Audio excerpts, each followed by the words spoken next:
versículos 6 a 9. É o caso de Abraão, que creu em Deus, e isso lhe foi imputado para a justiça. Sabei, pois, que os da fé é que são filhos de Abraão. Ora, tendo a Escritura previsto que Deus justificaria pela fé os gentios, preanunciou o Evangelho a Abraão: em ti serão abençoados todos os povos, de modo que os da fé são abençoados com o crente Abraão. Irmão, somente para recordar aqui, nós dissemos que no capítulo 1 e capítulo 2 de Gálatas, Paulo diz que o Evangelho está fundamentado na justificação pela fé, mediante a graça do Senhor. Então ele pega capítulo 1 e 2 para dizer isso. E ele fala que se não pregar um Evangelho nesta base, tendo a justificação pela graça mediante a fé, é outro Evangelho.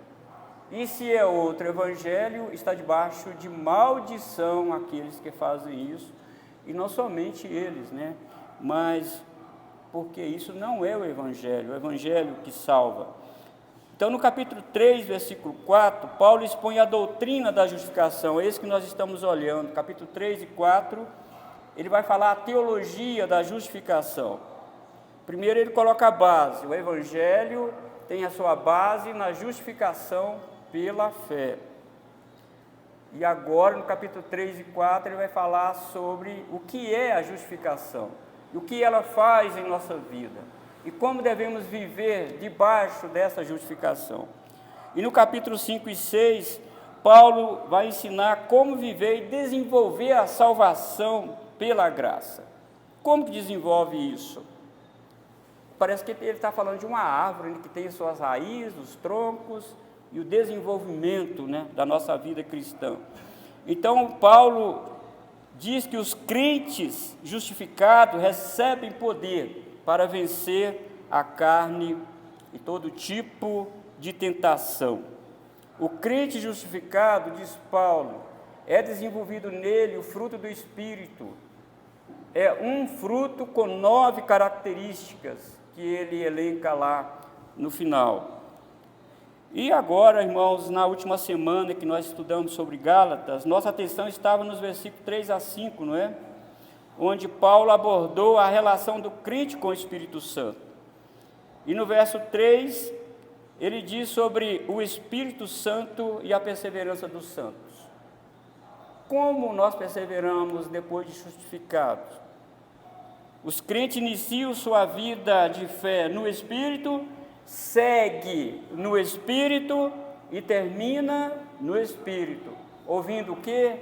A pregação da fé. É isso que Paulo está falando para nós aqui. E no verso 4, Paulo lembra aos Gálatas os sofrimentos que eles passaram por causa da fé em Cristo. Eles sofreram, e eles tinham abandonado as obras da lei e crido somente no poder gracioso do Espírito nas suas vidas, e por isso eles foram perseguidos, porque os judaizantes queriam que eles circuncidassem, que eles observassem sábado, lua nova, não comesse isso, não comesse aquilo outro, não toque nisso, não toque naquilo, e eles mantiveram a sua fé na justificação em Cristo Jesus, e eles sofreram. Paulo lembra isso aí no versículo 4, e no versículo 5, Paulo fala sobre o Espírito e as experiências dos santos. Paulo diz que os milagres ocorridos entre eles emanaram da pregação da fé e não das obras da lei. E ele pergunta: foi pelas obras da lei que o Senhor fez milagre entre vocês? Não foi, foi pela pregação da fé. Então justifica vocês voltarem aí para esse outro evangelho? E agora, irmão, nesse versículo 6 a 9, Paulo pega um personagem para dar o golpe fatal nos judaizantes, né? Porque eles tinham Abraão como personagem central de fé.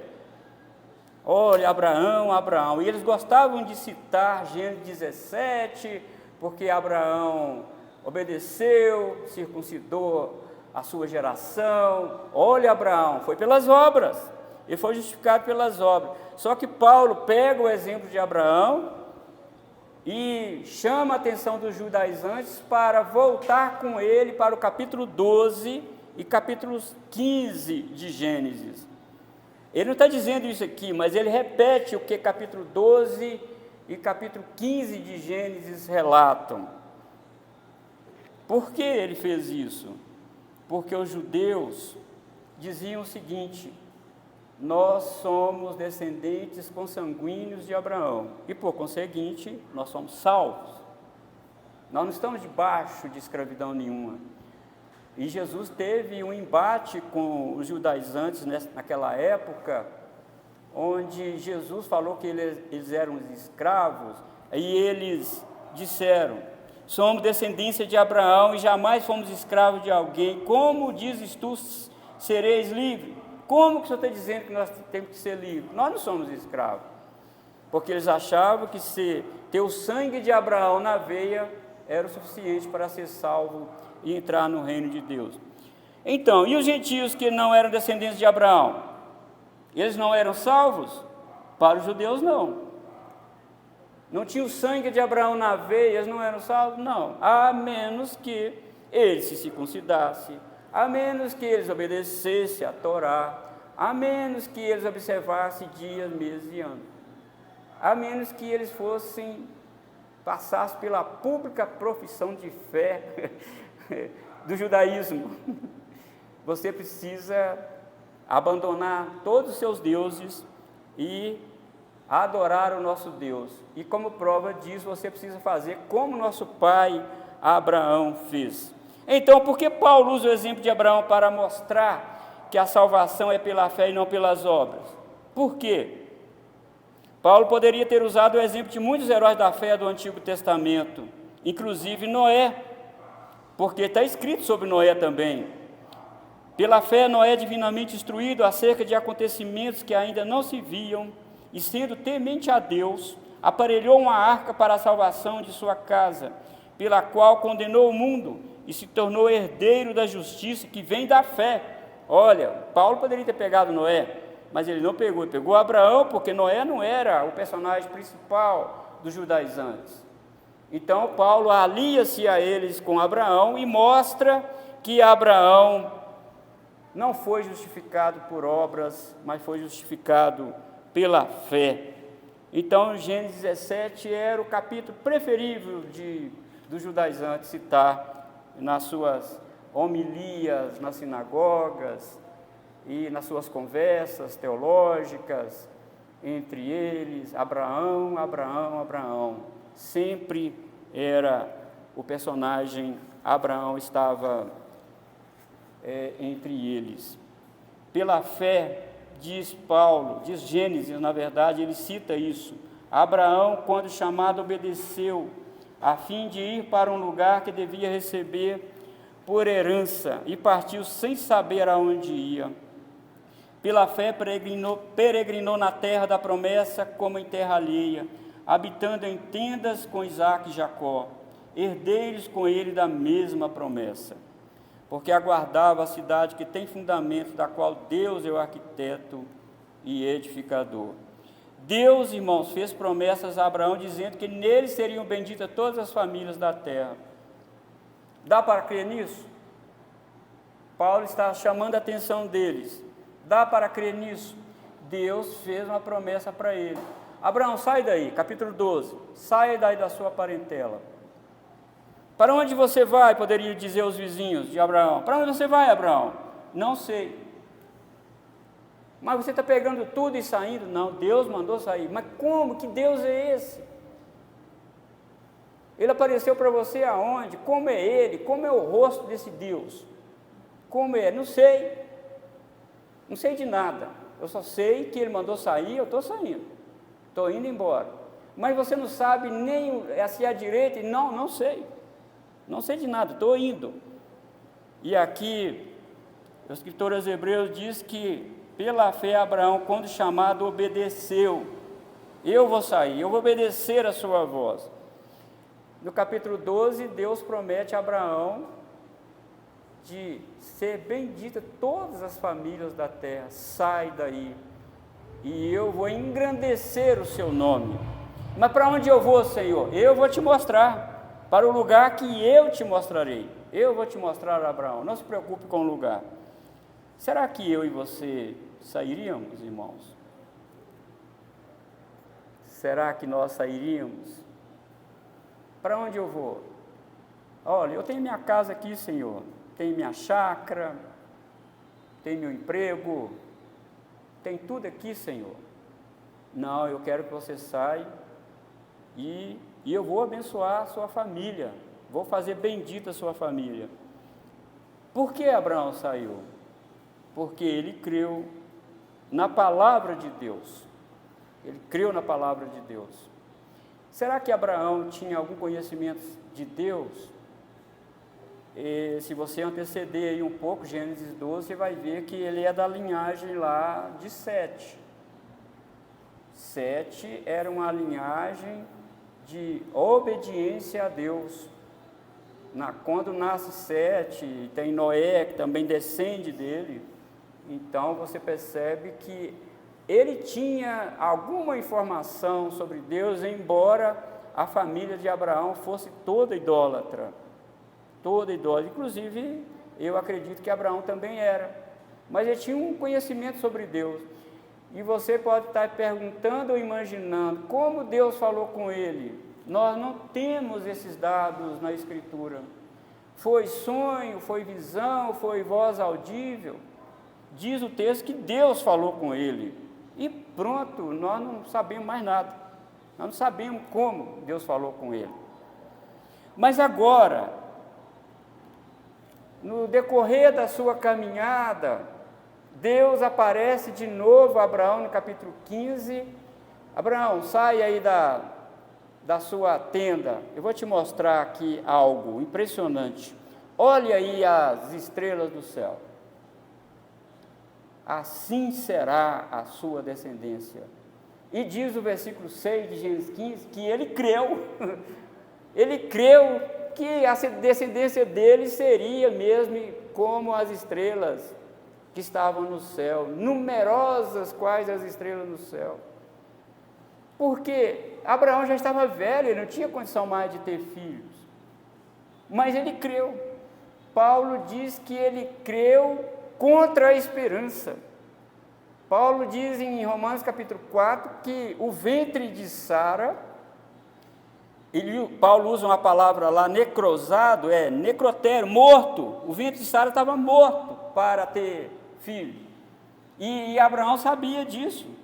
E quando Deus fala para ele, ele diz: eu creio que o Senhor vai fazer isso.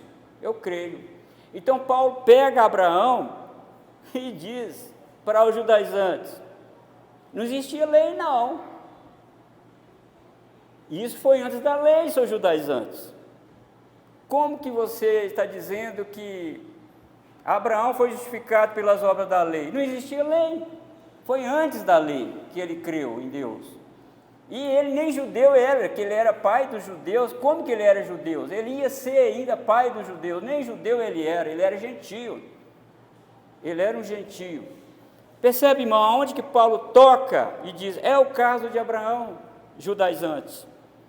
Que obras Abraão fez para ser justificado? Nenhuma. Aliás, ele fez uma, né?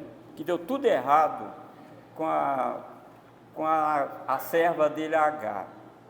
Ele fez uma obra que trouxe problemas para o mundo, né? Então, no versículo 6, ele pega aqui Abraão e fala: é o caso de Abraão, seus judaizantes. Agora, no versículo 7, Paulo quebra toda a estrutura da justificação pelas obras, quando diz que os filhos de Abraão são justificados da mesma maneira que Abraão foi. Vocês acham que é pelo sangue? Não, é pela fé. Se vocês tiverem a mesma fé de Abraão, se vocês crerem nas palavras de Deus como Abraão creu, vocês são filhos de Abraão. Agora, se vocês não crerem, vocês não são filhos de Abraão. E Paulo fala isso em Romanos, não é verdade? Dizendo que nem todos os de Israel são verdadeiros israelitas. Nem todos. Verdadeiros israelitas são aqueles que creem como Abraão creu em Deus. Diante disso, irmão, poderia gerar alguma dúvida na mente dos judeus concernente à salvação dos gentios. Porque se os judeus são salvos pela fé, como foi Abraão, e os gentios, como serão salvos? Como eles podem ser salvos? Que eles não têm ligação consanguínea com Abraão. Como os gentios podem ser salvos? Como eu e você podemos ser salvos? Paulo mostra que a salvação dos gentios é também pela fé. E ele volta ao capítulo 12, relembrando a promessa: em ti serão abençoados todos os povos.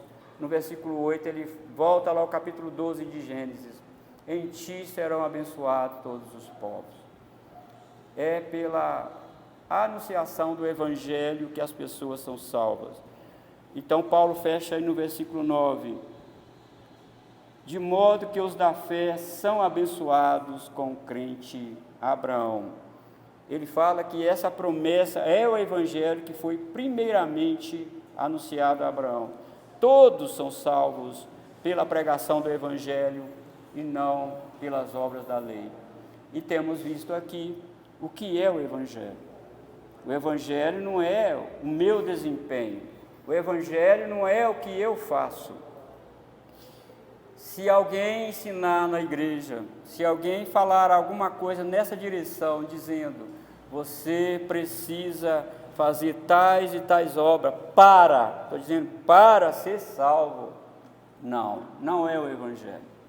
Agora, você precisa demonstrar a evidência da sua fé. Você precisa mostrar a evidência de que é salvo. Aí é o Evangelho. Aí sim é o Evangelho. É evidência. Nós estamos falando frutos dos salvos e não frutos para ser salvo. Isso a Bíblia deixa bem claro. Este é o Evangelho onde Jesus vem aqui, condescende com a nossa fraqueza, nasce como eu e você nascemos, sofre da mesma maneira que nós sofremos, pior ainda, né? Porque Ele leva os nossos pecados, cumpre a lei no meu lugar, e tem o benefício de Deus por isso, mas Ele não fica com Ele para ir com esse benefício. Ele imputa, Ele anota, imputar e anotar na minha conta esse crédito que é dele, mas Ele me dá a mim e a você. Isso é o Evangelho. Agora, se disser, tem que orar, tem que jejuar, tem que fazer um voto de dinheiro a Deus, tem que fazer aquilo, aquilo outro, tem que observar dias e meses. Não, isso não é o Evangelho. Você ora porque você é crente. Você vem à igreja porque você é salvo, e não para você ser salvo. Então, Paulo aqui quebra, de fato, toda a estrutura legalista daqueles judaizantes que achavam, que pegavam Abraão como exemplo, dizendo que ele fez obras, Gênesis 17, e por isso que Deus justificou ele. Falei, não, ele fez isso antes, nem tinha lei, ele nem era judeu, e ele fez isso porque ele creu na palavra de Deus.